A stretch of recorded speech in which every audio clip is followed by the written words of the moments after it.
C'est mon aventure, toujours à la pointe de la technologie, et oui, on cherche des extraterrestres partout, on cherche de la vie ailleurs. Et si c'était nous, les extraterrestres? On n'y a jamais pensé à ça. Mais c'était nous, les extraterrestres. On se cherche nous-mêmes. Non, mais c'est intéressant comme théorie, hein. Ça fait avancer les choses. Je pense qu'il y a des choses à fouiller de ce côté-là. Nous sommes des extraterrestres sur Terre depuis des milliers d'années. Voilà, c'est ça. N'oublie pas, abonne-toi. N'oublie pas, après ma blague, tout de suite, tu t'abonnes, tu sonnes la cloche, la petite cloche, elle est là. T'appuies dessus, et tu t'abonnes. Et je te promets, la prochaine vidéo, je sais pas, mais je ferai un truc. Je sais pas quoi. Imaginons des choses fantastiques. Bon, sur ces bêtises inconnues, nous sommes sur encore, on avance. Sur une modification libre. Alors en ce moment, je fais beaucoup du SX24. Pourquoi? Parce que les SX24, j'ai envie de le faire évoluer, j'ai envie d'en faire un truc vraiment très performant. C'est mon idée. Le but étant de le mettre gratuit. Enfin, gratuit dans l'idée, c'est que ça ne vous revienne pas une blinde. En option, on est sur, comme le dit très bien RC Ficelle, avec toi, tu privilégies le pilotage comment on appelle ça, à l'upgradage, enfin à mettre des options à gogo. Et ben oui, c'est comme ça. Moi, je privilégie le pilotage que de mettre des options. Oui, c'est comme ça. Et puis c'est pour vous aussi, c'est pour vous. C'est pour ça que je vous demande encore de vous abonner et de mettre la cloche de notification. Mais oui, c'est pour vous. C'est pour que ça vous revienne pas une blinde, ce petit truc, ce sport qui est amusant, qui peut être super créatif, et ben que ça vous revienne pas une blinde à moi ni à vous non plus. On a tellement d'autres choses à dépenser, tellement tout qui devient cher, ben voilà, moi je vous propose des solutions très simples et très efficaces. Voilà, vous avez dû voir la vidéo, parce que je ne sais pas quand est-ce qu'elle va sortir, ça là, c'est pas grave. Vous avez dû avoir la vidéo de toutes les modifications de cet engin. Alors je vous fais un petit tour rapido touro, je sais pas si ça existe, il y avait le rapido tuto.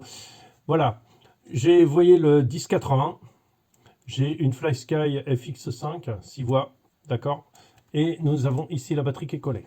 Voilà, tout ça pourquoi? Pour le centre de gravité descend. Et c'est ça qu'on veut. Stabilité, je veux gagner. Stabilité, je veux tout. Je veux vraiment. J'ai fait l'essai sur le Bonco, ça m'a vraiment beaucoup changé les choses. Et là, vous avez vu les essais, c'est incroyable. Et c'est tout ça, c'est pas grand-chose. C'est juste du bricolage. Je suis sur une 1500 mAh. Alors, si j'avais plus petit, je prendrais plus petit. Pour l'instant, j'ai ça. Voilà. Peut-être un jour, j'achèterai une autre, mais tant qu'elle marche, écoute, je ne vais pas me casser. 1600 mAh de S, d'accord, ça marche très bien. Le Vario te permet un modulable de précision, mais c'est incroyable. Ah mais alors, je vous demande, je vous explique expressément de le faire, hein, parce que ça donne vraiment un autre truc. Autre modification qui a été faite, c'est avant, arrière, directrice.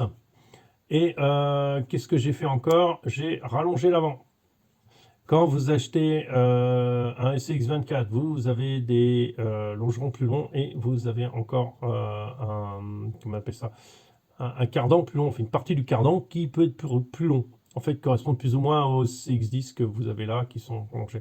Donc moi, j'ai supprimé les tout petits cours et j'ai mis cela. Je me retrouve avec un empattement de 160, ce qui est un peu plus long que le Gladiator. Le Gladiator, c'est 155, donc je suis un peu plus long. Le problème, c'est que je suis assez bas, il y a des petits trucs de réglage encore à faire, et des petites finesses. Ce qui me manque pour l'instant, c'est du poids en avant. Alors, je vais vous montrer comment faire du poids en avant, comment avoir du poids en avant, tout simplement. Comment faire pour gagner du poids en avant sans que ça vous coûte une blinde. Pareil, au lieu d'acheter tous les petites conneries en métal, là, en laiton, machin, qui pèse 9 grammes, 10 grammes, moi, je vous mets un truc de 50 grammes direct. 50 grammes, ça, c'est direct, c'est sec, c'est bon, et c'est sur les ponts, et ça marche. Ça marche puisque je l'ai sur l'autre. Voilà. Et ça, j'ai sur l'autre depuis un an, hein, donc ça marche à long terme. Voilà, je vous montre un peu comment je fais. Alors, nous allons basculer vers le monde persémin et du bricolage infernal. Bon, si j'arrive à bloquer le truc, ce serait cool. Voilà, bon, vous avez mon bas du ventre aussi, mais c'est pas grave, on va essayer d'éclairer un peu plus sur le véhicule. Voilà, donc ça, je vous apprends pas comment c'est fait, ça, comment c'est fait. Alors, voilà. Ce qui me manque, c'est du poids en avant. L'équilibre n'est pas très bon, puisque l'équilibre est autour du milieu. Ah, vous voyez pas mon doigt, mais c'est à peu près là, l'équilibre du véhicule, tu vois. Donc, c'était à peu près au milieu, et c'est pas ce que je veux. Je veux avoir l'équilibre en avant. La carreau, ben, elle est toute simple et découpée, mais bon, qu'importe. Ça m'apporte... pour l'instant, je m'en occupe pas de la carreau. Pour l'instant, c'est vraiment juste histoire d'avoir un truc, un bout de l'excent quelque part. Pour ce faire, comme pour parler de la France, nous avons ici un plomb de pêche. Un plomb de pêche de 50 grammes triangulaire. D'accord, vous voyez à peu près la taille.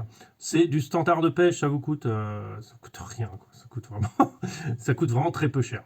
Ce qu'on va vous demander, c'est de faire 2 trous. Vous pouvez les faire à la perceuse, il n'y a aucun problème, ça perce à la perceuse. Et vous allez le couder, c'est-à-dire le tordre légèrement. Et je vais vous expliquer pourquoi. Comment vous faites pour le courder? Ben, je sais pas, moi j'ai du carrelage dehors avec des petits carrés, et puis je le mets entre les deux, et avec un marteau je tape tout simplement, et après ça me fait la courbure. Pourquoi cette courbure? Alors je vais vous expliquer, parce qu'il va falloir laisser passer le cardan.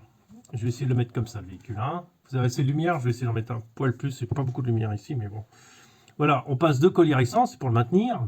Ce qu'on va faire, c'est que, alors avant, avec l'autre système, j'avais pas du tout la place de faire ça, mais là maintenant on a la place.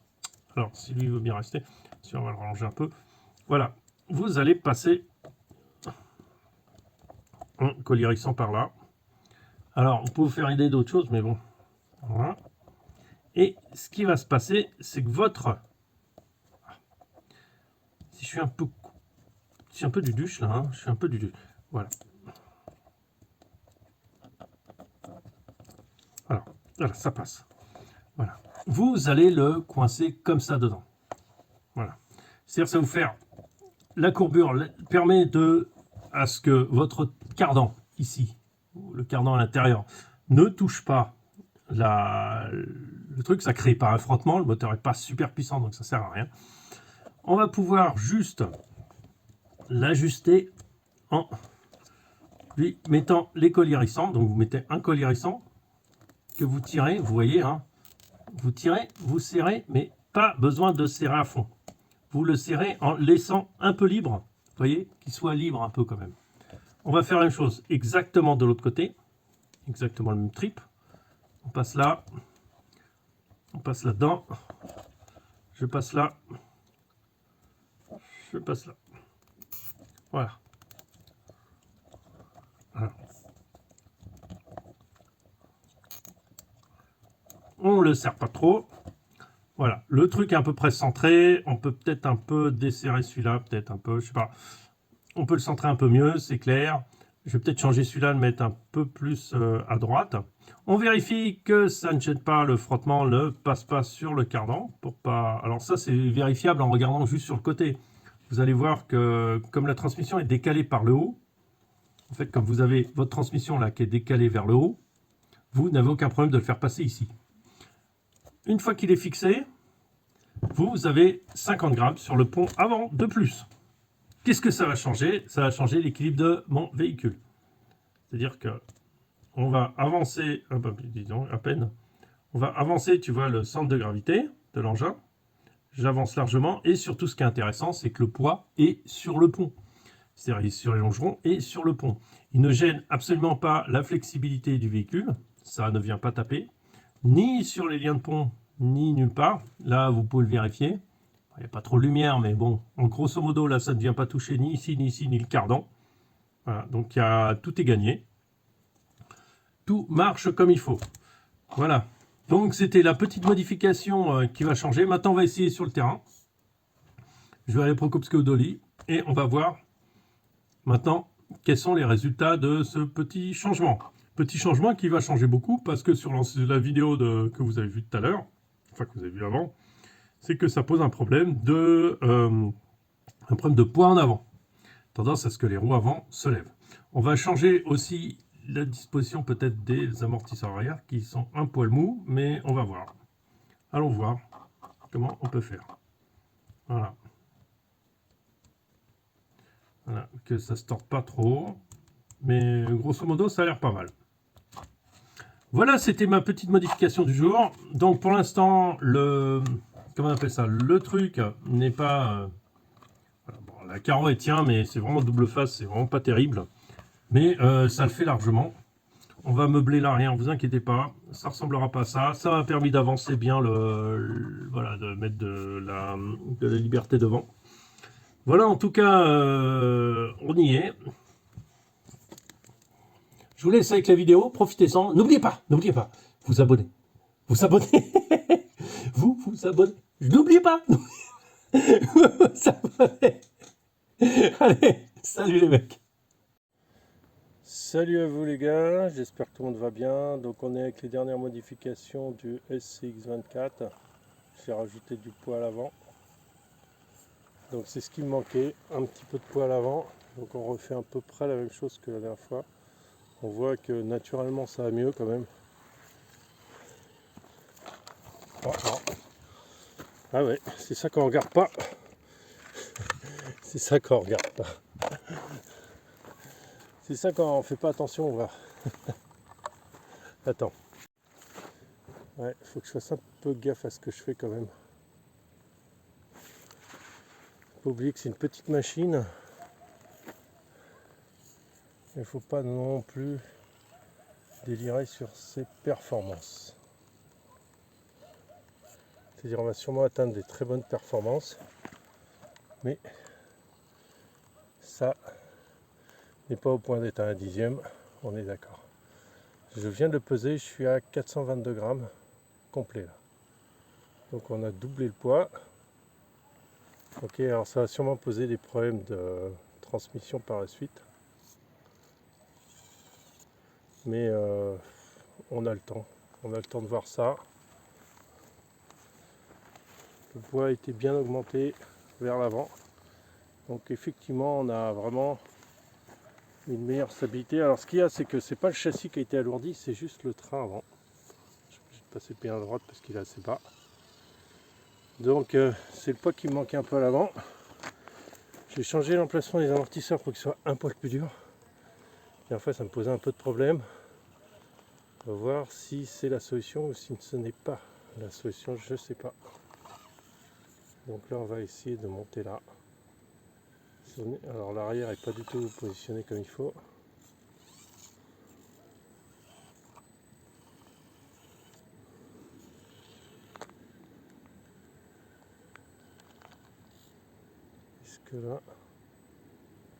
Est-ce que là il va nous monter ça?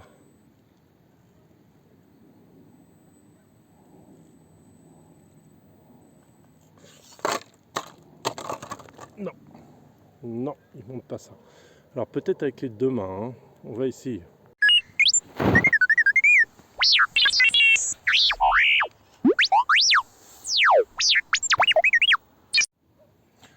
Oh comment j'ai coupé du cerveau, qu'elle n'est pas du tout.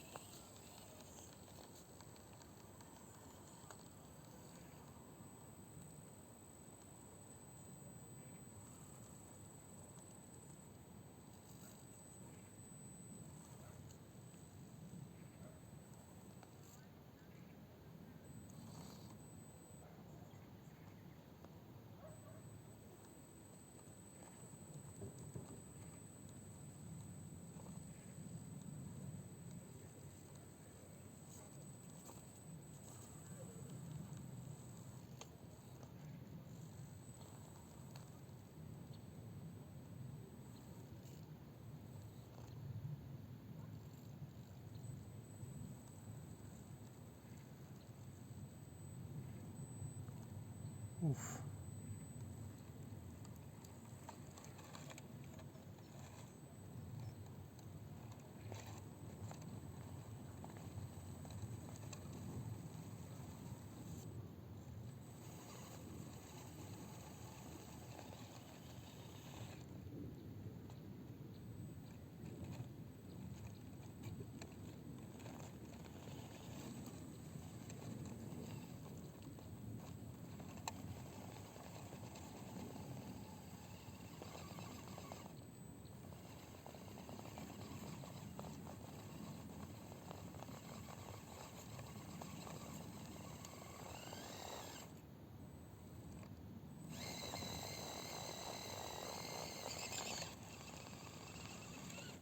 Ouais, on est passé.